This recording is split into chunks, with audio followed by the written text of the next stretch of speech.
ಒಂದಾನೊಂದು ಕಾಲದಲ್ಲಿ ರಂಗಾಪುರಂ ಅನ್ನೋ ಗ್ರಾಮದಲ್ಲಿ ರೋಷಯ್ಯ ಎಂಬ ಧನವಂತ ಇರ್ತಿದ್ದ. ರೋಷಯ್ಯನ ನೆಂಟರು ಎಲ್ರೂ ಆತನ ಹಣದಲ್ಲಿ ಜಲ್ಸ ಮಾಡೋರೆ. ಆದರೆ ಆತನ ಯಾರೂ ಹಿಡಿಸ್ಕೊಳ್ತಿರ್ಲಿಲ್ಲ. ರೋಷಯ್ಯನ ಹತ್ರ ವೀರಯ್ಯ ಎಂಬ ನಂಬಿಕಸ್ಥನಾದ ಕೆಲಸದವನು ಇರ್ತಿದ್ದ.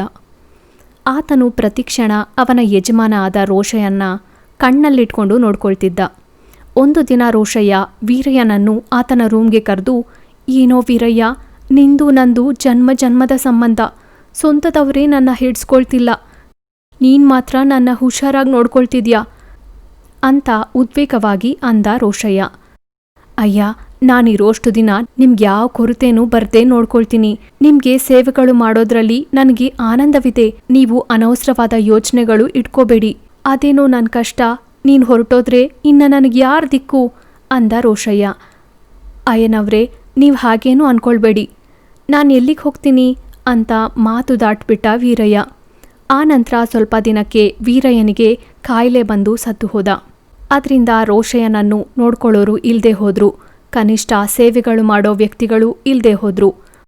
ಒಂದು ದಿನ ರೋಷಯ್ಯನಿಗೆ ಗೊತ್ತಿಲ್ದಿರೋ ಕಾಯಿಲೆ ಬಂತು. ಒಂದು ದಿನ ವೈದ್ಯನು ಬಂದು, ಇದು ಒಂದು ಅಂಟುರೋಗ, ನೀವೆಲ್ಲ ಹುಷಾರಾಗಿರ್ಬೇಕು.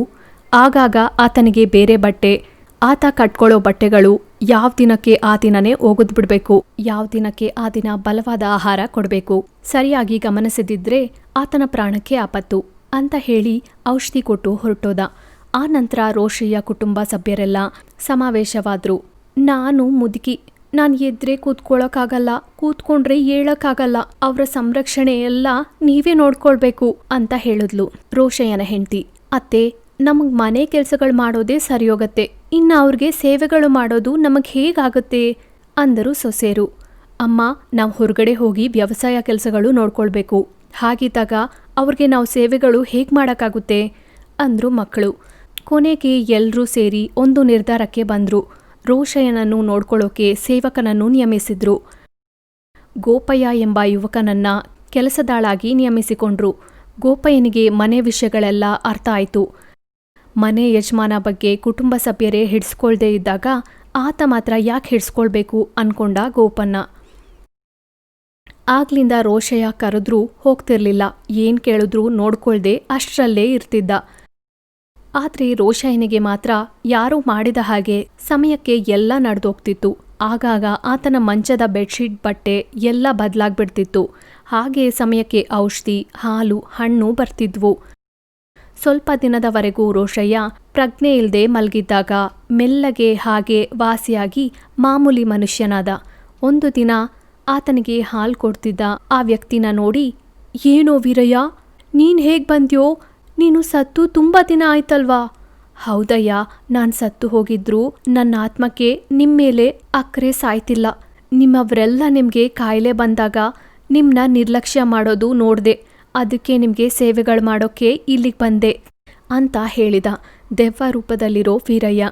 ಆ ಮಾತುಗಳು ಕೇಳಿದ ರೋಷಯ್ಯನಿಗೆ ಕಣ್ಣೀರು ನಿಲ್ಲಿಲ್ಲ. ವೀರಯ್ಯ, ನೀನು ಯಾವಾಗಲೂ ನನ್ನವರಿಗಿಂತ ಚೆನ್ನಾಗಿ ನೋಡ್ಕೊಂಡೆ. ನೀನು ನನಗೆ ಜೀವನ ಪೂರ್ತಿ ನನಗೆ ಎಷ್ಟೋ ಸೇವೆಗಳು ಮಾಡಿದ್ದೆ. ಸತ್ತು ಹೋಗಿನೂ ದೆವ್ವ ರೂಪದಲ್ಲಿ ಬಂದು ನನಗೆ ಸೇವೆಗಳು ಮಾಡ್ತಿದ್ಯಾ. ನಾನು ಮಾತ್ರ ಏನೂ ಮಾಡೋಕ್ಕಾಗ್ತಿಲ್ಲ. ನಾನು ಸಂಪಾದಿಸಿದ್ದೆಲ್ಲ ನನ್ನವರೇ ಅನುಭವಿಸ್ತಾ ಇದ್ದಾರೆ. ಇನ್ನು ನಾನು ನಿನ್ನ ಕೈಯಲ್ಲಿ ಸೇವೆಗಳು ಮಾಡಿಸ್ಕೊಳ್ಳಲಾರೆ. ಇನ್ನು ನೀನು ನೇರಾಗಿ ಸ್ವರ್ಗಕ್ಕೆ ಹೊರಟೋಗು. ಹಾಗೆ ನಡಿಬೇಕು ಅಂದರೆ ನಿಮ್ಮನ್ನ ಸರಿಯಾಗಿ ನೋಡ್ಕೊಳ್ಳೋ ಮನುಷ್ಯರು ಇದ್ದಾರೆ ಅನ್ನೋ ನಂಬಿಕೆ ನನಗೆ ಬರಬೇಕು ಅಂತ ಹೇಳಿದ ವೀರಯ್ಯ. ಆಗ ರೋಷಯ್ಯ ಅವರೆಲ್ಲರನ್ನೂ ಕರೆದು ನಡೆದಿದ್ದೆಲ್ಲ ಹೇಳಿ, ಬದುಕಿರೋಷ್ಟು ದಿನ ನನಗೆ ಸೇವೆಗಳು ಮಾಡೋದು ಅಲ್ಲದೆ ಸತ್ತು ಹೋದ್ಮೇಲೆ ದೆವ್ವವಾಗಿನೂ ನನಗೆ ಸೇವೆಗಳು ಅಂದಿಸ್ತಾ ಇರೋ ವೀರಯ್ಯನಿಗೆ ಆತ್ಮಶಾಂತಿ ಕಲಗಿಸೋದು ನನ್ನ ಧರ್ಮ. ಅದಕ್ಕಾಗಿ ನಾನೊಂದು ನಿರ್ಣಯ ತಗೊಂಡೆ. ನಾನು ಸಂಪಾದಿಸಿದ ಆಸ್ತಿ ನನ್ನ ವಾರಸುದಾರರಾದ ನಿಮಗೆ ಕೊಡಬೇಕು ಅನ್ನಿಸ್ತಿಲ್ಲ. ನನ್ನ ಯಾರಾದರೆ ಚೆನ್ನಾಗಿ ನೋಡ್ಕೊಳ್ತಿರೋ ಅವ್ರಿಗೆ ನನ್ನ ಆಸ್ತಿ ಎಲ್ಲ ಬರೆದು ಕೊಡ್ತೀನಿ ಅಂತ ಹೇಳಿದ ರೋಷಯ್ಯ. ರೋಷಯ್ಯನ ಕುಟುಂಬ ಸಭ್ಯರು ಗಾಬರಿಯಾದ್ರು. ಅಲ್ಲಿಗಲ್ಲೇ ಅವರಲ್ಲಿ ಊಹಿಸದ ಬದಲಾವಣೆಗಳು ಬಂತು. ರೋಷಯ್ಯನ ಹೆಂಡತಿಗೆ ಮೈ ನೋವು ಕಡಿಮೆ ಆಯ್ತು. ರೋಷಯ್ಯನಿಗೆ ತೋರ್ಸೋಕೆ ಎಲ್ಲಿಲ್ಲದ ಸಮಯ ಬಂತು ಎಲ್ಲರಿಗೂ. ಆಗ್ಲಿಂದ ಕುಟುಂಬ ಸಭ್ಯರೆಲ್ಲರೂ ಶ್ರದ್ಧೆಯಾಗಿ ರೋಷಯ್ಯನಿಗೆ ಸೇವೆಗಳು ಮಾಡ್ತಿದ್ರು. ಸ್ವಲ್ಪ ದಿನಕ್ಕೆ ಆತನ ಯಜಮಾನನಿಗೆ ಎಲ್ಲ ಸರಿಯಾಗಿ ನಡೀತಿದೆ ಅನ್ನೋ ನಂಬಿಕೆ ದೆವ್ವ ರೂಪದಲ್ಲಿರೋ ವೀರಯ್ಯನಿಗೆ ಕಲುಗಿತು. ಅದರೊಂದಿಗೆ ವೀರಯ್ಯನ ಆತ್ಮ ಶಾಂತಿಯಾಯ್ತು. ಶಾಂತಿಸಿದ ದೆವ್ವ ಸ್ವರ್ಗಕ್ಕೆ ಹಾರಿ ಹೋಯ್ತು. ರಾಜು ಕಿಶೋರ್ ಇಬ್ರು ಒಳ್ಳೆ ಫ್ರೆಂಡ್ಸ್. ಇಬ್ರು ಸೇರಿ ಸಿಟಿಲಿ ಒಂದು ಮೆಡಿಕಲ್ ಶಾಪ್ ರನ್ ಮಾಡ್ತಿದ್ರು. ಸಿಟಿಯಿಂದ ಅವರ ಊರಿಗೆ 15 ಕಿಲೋಮೀಟರ್ ಇತ್ತು. ಆ ದಿನ ರಾತ್ರಿ 9 ಗಂಟೆ ಸಮಯದಲ್ಲಿ ಒಂದು ಹುಡುಗ ಅವರ ಮೆಡಿಕಲ್ ಶಾಪ್ಗೆ ಬರ್ತಾರೆ. ನಮಗೆ ಒಂದು 20 ನಿದ್ದೆ ಮಾತ್ರೆ ಕೊಡಿ, 20 ಟ್ಯಾಬ್ಲೆಟ್ಸ್ ಏನಕ್ಕೆ, ಡಾಕ್ಟರ್ ಪ್ರಿಸ್ಕ್ರಿಪ್ಷನ್ ಏನಾದರೂ ಇದೆಯಾ? ಅಂಥದ್ದು ಏನೂ ಇಲ್ಲ ಸರ್, ನಮ್ಮೂರು ಇಲ್ಲಿಂದ ತುಂಬ ದೂರ, ಅದಕ್ಕೆ ಮಾತಿಗೂ ಬರೋಕ್ಕಾಗಲ್ವಲ್ಲ, ಅದಕ್ಕೆ ಒಂದೇ ಸಲಕ್ಕೆ ತಗೊಂಡು ಹೋಗ್ತಿದ್ದೀನಿ ಅಂತ ಅಂದಾಗ ಅವ್ರಿಗೆ ರಾಜು ಟ್ಯಾಬ್ಲೆಟ್ಸ್ ಕೊಟ್ಟು ಕಳಿಸ್ಬಿಟ್ಟ. ಅವ್ರನ್ನ ನೋಡಿದ ಕಿಶೋರ್, ನನಗೆ ಯಾಕೋ ಇವ್ ನೋಡಿದ್ರೆ ಅನುಮಾನವಾಗಿದೆ, ಅಪ್ಪಿ ಸೂಸೈಡ್ ಮಾಡ್ಕೊಳ್ಳೋಕೇನು ಅಲ್ವಲ್ಲ ಅಂತ ಹಾಗೆ ನಗ್ತಾ ಶಾಪ್ ಕ್ಲೋಸ್ ಮಾಡಿ ಊರಿಗೆ ಹೊರಟೋದ್ರು. ಹಾಗೆ ಸ್ವಲ್ಪ ದಿನ ಕಳೀತು. ದಿನ ಮಾಡೋ ಹಾಗೆ ರಾತ್ರಿ 9 ದಾಟಿದ ಮೇಲೆ ಶಾಪ್ ಕ್ಲೋಸ್ ಮಾಡಿ ಮನೆಗೆ ಹೊರಟ್ರು ರಾಜು ಕಿಶೋರ್. ಹಾಗೆ ಇಬ್ರು ಬೈಕಲ್ಲಿ ಹೋಗ್ತಾ ಇದ್ರು. ದಿನ ಹೀಗೆ ಈ ಟೈಮಲ್ಲಿ ಹೋಗೋದು ಕಷ್ಟವಾಗಿದೆ, ನಾವೂ ಬಂದು ಸಿಟಿಲೇ ಇದ್ರೆ ಬೆಟರ್. ಹೌದು, ದಿನ ಈ ಟೈಮ್ಲಿ ಅಂದ್ರೆ ಕಷ್ಟನೇ, ಅದು ನಾವು ಹೋಗೋ ದಾರಿನೂ ಅಷ್ಟು ಒಳ್ಳೇದೇನೂ ಅಲ್ಲ ಅನ್ಕೊಳುತ್ತಾ ಹೋಗ್ತಿದ್ದಾಗ ಬೈಕ್ ಕರೆಕ್ಟಾಗಿ ಆಗ್ಲೇ ಒಂದು ಸ್ಮಶಾನದ ಹತ್ರ ನಿಂತ್ಕೊಳ್ಳುತ್ತೆ. ಸುತ್ತ ಕತ್ತಲು, ರೋಡ್ ಮೇಲೆ ಯಾರೂ ಬರ್ತಿಲ್ಲ. ಈ ಟೈಮಲ್ಲಿ ಏನ್ ಹೀಗೆ ನಡೀತು? ಹೊಸ ಗಾಡಿ ಈಗ ರಿಪೇರ್ ಬಂದಿದೆ, ಈಗ ನಾವು ಮನೆಗೆ ಹೇಗೆ ಹೋಗೋದು ಅನ್ಕೊಳ್ತಿದ್ದಾಗ ಆಗ್ಲೇ ಒಂದು ನರಿ ಕಿರ್ಚೋದು ಕೇಳಿಸಿತು. ಆ ಕೂಗಾಟಕ್ಕೆ ಕಿಶೋರ್ ಭಯಪಟ್ಟು, ಹೇ ಏನೋ ನಮ್ಮ ಗಾಡಿ ಕರೆಕ್ಟಾಗಿ ಸ್ಮಶಾನದಲ್ಲೇ ನಿಂತೋಯ್ತು, ಏನೋ ನನಗೆ ಯಾಕೋ ಭಯ ಆಗ್ತಿದೆ, ಮೊದಲು ಇಲ್ಲಿಂದ ಹೊರಟೋಗೋಣ ನಡಿ. ಹೇ ಯಾಕಷ್ಟು ಭಯ ಪಡ್ತೀಯಾ, ನಾನಿದ್ದೀನಲ್ವಾ ಅಂತ ಬೈಕ್ ಓಡಿಸ್ಕೊಂಡು ಒಂದು ಬಸ್ ಸ್ಟಾಪ್ ಹತ್ರ ತಗೊಂಡು ಹೋದ. ಮೊಬೈಲ್ ಟಾರ್ಚ್ ಆನ್ ಮಾಡಿ ಬೈಕ್ ಹತ್ರ ಕೂತ್ಕೊಂಡು ರಾಜು ಏನ್ ಪ್ರಾಬ್ಲಮ್ ನೋಡ್ತಾ ಇದ್ದ. ಕಿಶೋರ್ ಬಸ್ ಸ್ಟಾಪಲ್ಲಿ ಕೂತ್ಕೊಂಡು ಮೆಲ್ಲಗೆ ನಿದ್ದೆಗೆ ಜಾರಿಕೊಂಡ. ಸ್ವಲ್ಪ ಸಮಯದ ನಂತರ ಕಿಶೋರ್, ನನ್ನ ಕಾಪಾಡು ಅಂತ ಜೋರಾಗಿ ಕಿರ್ಚಿದ ರಾಜು. ಆ ಕೂಗು ಕೇಳಿದ ಕಿಶೋರ್ಗೆ ಎಚ್ಚರ ಆಗಿ ಹಾಗೆ ಎದ್ದು ನೋಡ್ದ. ಅಷ್ಟೇ, ಕಿಶೋರ್ ಮಾತು ನಿಂತೋಯ್ತು. ಕಿಶೋರ್ ಮೈಯೆಲ್ಲ ಬೆವ್ತೋಯ್ತು. ರಾಜುನ 2 ಕೈ ಹಿಡ್ಕೊಂಡು 2 ದೆವ್ವಗಳು ಬಲವಂತವಾಗಿ ಎಳ್ಕೊಂಡು ಹೋಗ್ತಿದೆ. ಆ ದೆವ್ವಗಳು ಭಯಂಕರ ರೂಪದಿಂದ ಗಟ್ಟಿಯಾಗಿ ನಗುತ್ತಾ ರಾಜುನ ಕರ್ಕೊಂಡು ಹೋಗ್ತಿದೆ. ಕಿಶೋರ್ ರಾಜು ಅಂತ ಓಡ್ತಿದ್ದ. ಆ ದೆವ್ವಗಳು ಯಾರೋ ಅಲ್ಲ, ಸ್ವಲ್ಪ ದಿನಗಳ ಮುಂಚೆ ಸ್ಲೀಪಿಂಗ್ ಟ್ಯಾಬ್ಲೆಟ್ಸ್ ತಗೊಂಡ ಹುಡುಗಿ ದೆವ್ವಗಳಾಗಿ ಬದಲಾಗಿದ್ರು. ಆ ದೆವ್ವಗಳು ರಾಜುನ ಎದುರಿಗೆ ಇರೋ ಬಾವಿಗೆ ಕರ್ಕೊಂಡು ಹೋದ್ರು. ಕಿಶೋರ್ ಹೋಗಿ ಆ ಬಾವಿಲಿ ಬಗ್ಗಿ ನೋಡ್ದ. ಆ 2 ದೆವ್ವಗಳು ರಾಜುನ ತುಂಬಾ ಹೀನವಾಗಿ ಸಾಯಿಸ್ತಿದೆ. ಬಾವಿ ಮೇಲೆ ಇರೋ ಕಿಶೋರ್ನ ನೋಡಿ ಆ ದೆವ್ವಗಳು ಗಾಳಿಲಿ ಹಾರುತ್ತಾ ಅಟ್ಟಿಸಿತು.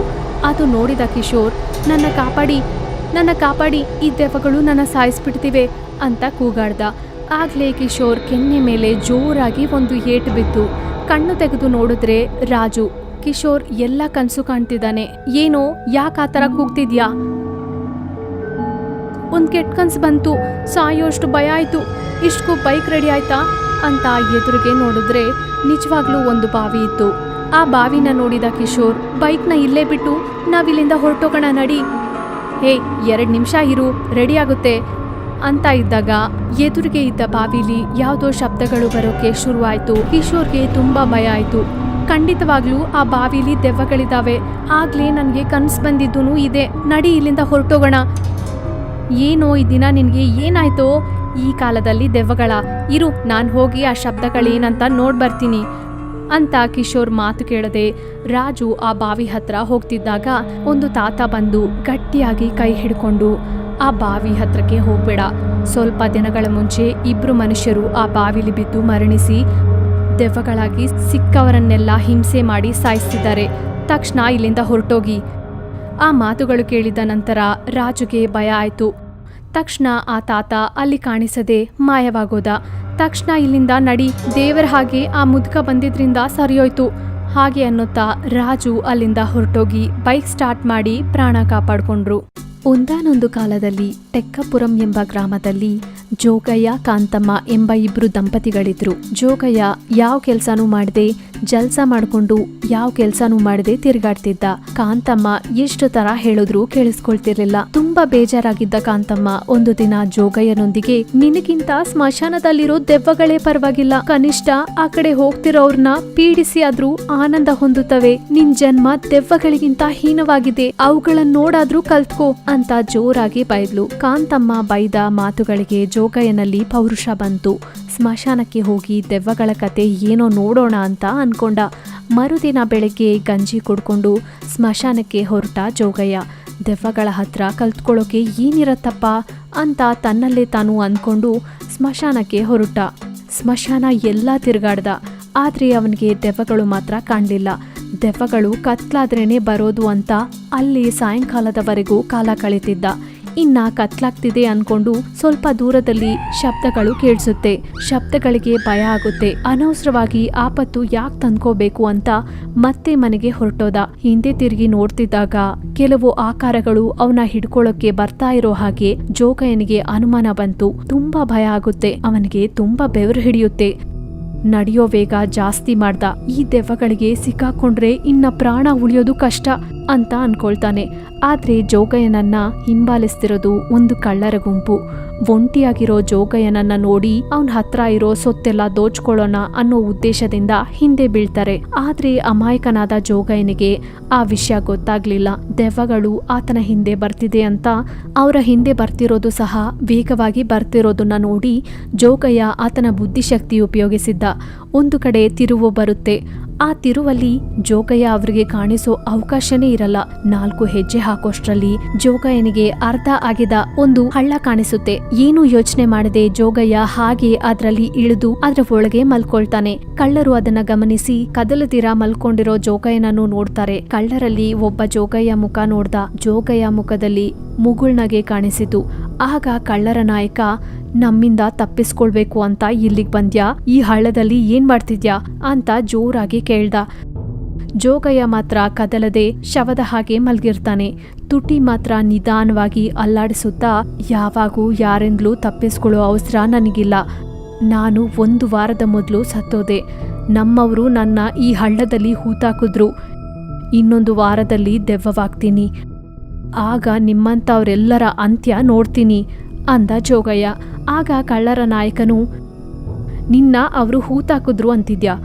ಮತ್ತೆ ನಿನ್ಮೇಲೆ ಹಾಕಿದ ಮಣ್ಣೇನಾಯ್ತು?